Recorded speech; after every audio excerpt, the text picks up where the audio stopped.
They thought it was just a phase, a child's fear of the dark. But 8-year-old Eli Mercer wouldn't sleep in his upstairs bedroom. He begged, cried, even tried to nail the door shut.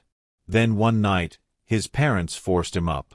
By morning, he was gone. The room was locked from the inside. Only his blanket remained, folded, waiting, and a note. "I told you not to make me go." In 1972, the Mercer family moved into a quiet farmhouse outside Eugene, Oregon. It was a modest 2-story home, tucked beneath a canopy of whispering pines. It came cheap, and they considered themselves lucky, until their 8-year-old son Eli began refusing to sleep upstairs. He wasn't a difficult child. In fact, he was unusually quiet, soft-spoken, polite, a little pale. But one evening, he dragged his pillow and blanket into the living room and simply said, "She watches me from the attic door." His parents were confused. The house had no attic, only a crawl space, and that was sealed shut. His father laughed it off. His mother chalked it up to growing pains or bad dreams. But Eli didn't budge. For weeks, he slept downstairs, twitching at every creak from above. His drawings changed, black scribbles and crude figures with hollow faces, always standing near a door that shouldn't exist. Then, one cold night in October, his mother picked him up after he fell asleep and carried him upstairs. She tucked him in, kissed his forehead. By morning, the bedroom door was locked from the inside. They broke it open. Eli was gone. All that remained was his blanket, neatly folded on the bed, and a crayon message on the wall. "Told you. Now she's not watching." In the summer of 1991, the Barlow family moved into the old Mercer farmhouse. It had been empty for years, dusty, faded, but still sturdy. They planned to restore it, make it a home again. During renovations, a contractor was removing drywall upstairs when he made a curious discovery. Tucked behind insulation and old beams was a rolled-up sheet, yellowed with age, a blueprint. It detailed the house's original design. And there, on the second floor, marked in fine pencil, an attic door. But the house had no attic. At least, not one they could see. They tore away more of the wall. Hidden behind thick plaster and wood slats, they found it, a small arched doorway, no taller than a child. The door was made of warped wood, sealed shut with thick nails. Etched into the wood, deep and angry, were the words, "Don't open unless she calls." The contractor asked if they wanted it opened.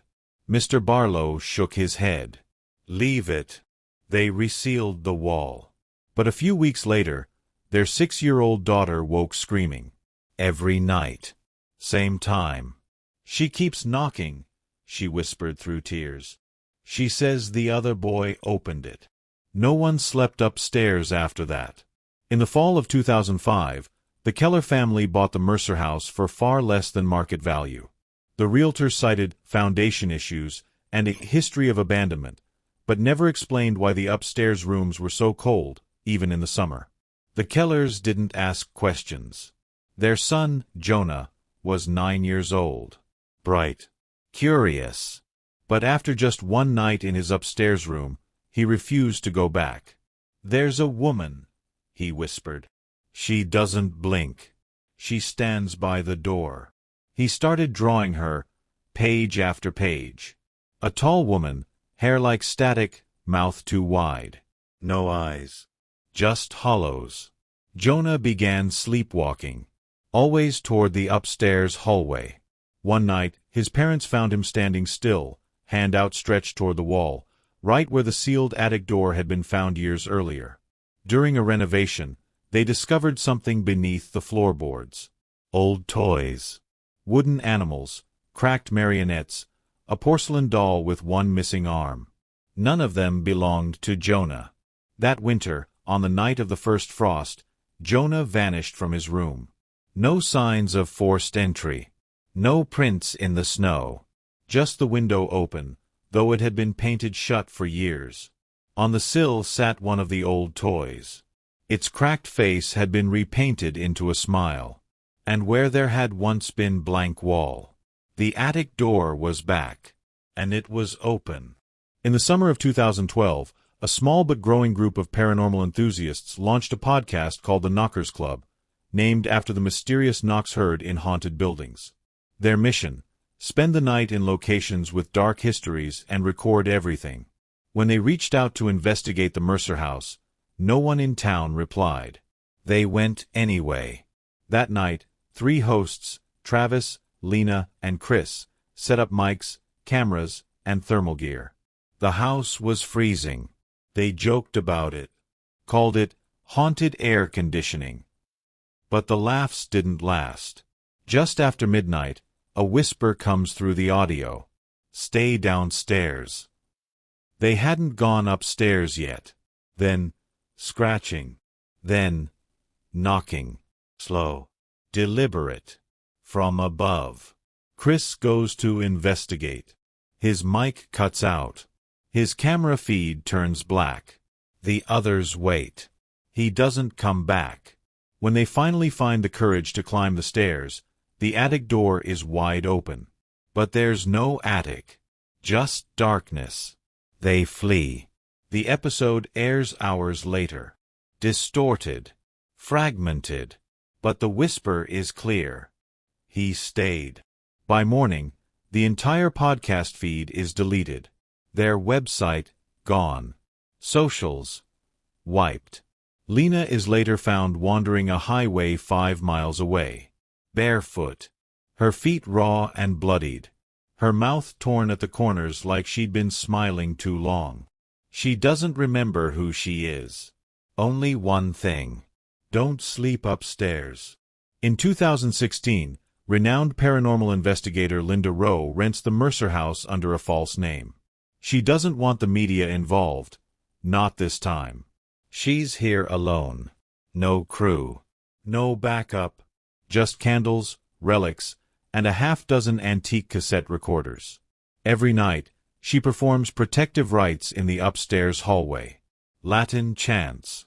Salt circles. Mirrors facing each door. She documents everything meticulously. The air upstairs stays cold, even in July. The first recordings capture knocking. Always 3 times. Always between 2:14 and 2:16 a.m. By the 5th night, her audio catches something else. Laughter. But wrong. Childlike. But reversed. As if the joy had been pulled inside out. On night 6, her camera, mounted to the ceiling, records something crawling out of the attic door. A shadow, bending in ways the body shouldn't. It moves across the ceiling, silent, until Linda screams and hurls a vial of holy water. It boils the instant it touches the shadow. The feed cuts to static. She vanishes 2 days later. Her door was locked from the inside. The only thing left outside was one of her recorders, half buried in the snow. Final words. She's still hungry. She likes the upstairs ones best. By 2021, the Mercer house is sealed, condemned, and whispered about only in online forums. Then a real estate company buys it, cheap, and plans to flip it into a luxury rental. They send in a contractor team to begin clearing the upstairs. On day 1, one man ignores the warnings. He opens the attic door. Behind it, a narrow staircase that shouldn't exist, not in any blueprint. It curves slightly, too steep, with wooden steps that creak like whispers. He climbs.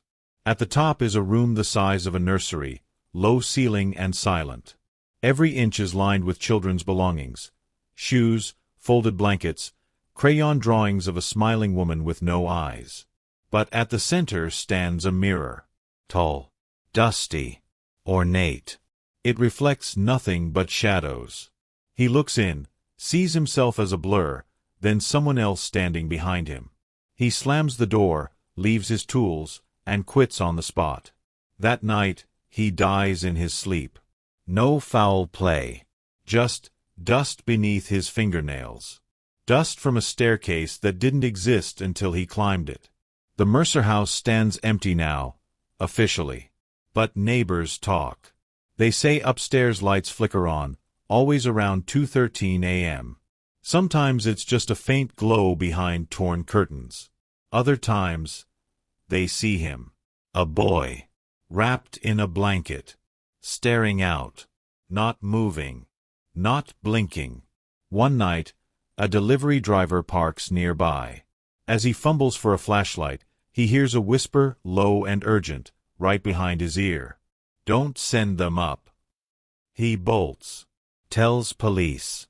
They laugh, until his dashcam reveals no one else there.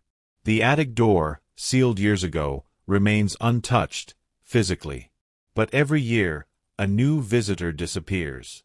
Always the upstairs guest. Never downstairs. And etched beside the door, in fresh red crayon, a message waits. She's watching. But I'm watching her now. Locals don't know what's worse. That the house is haunted, or that something inside it might be protecting them.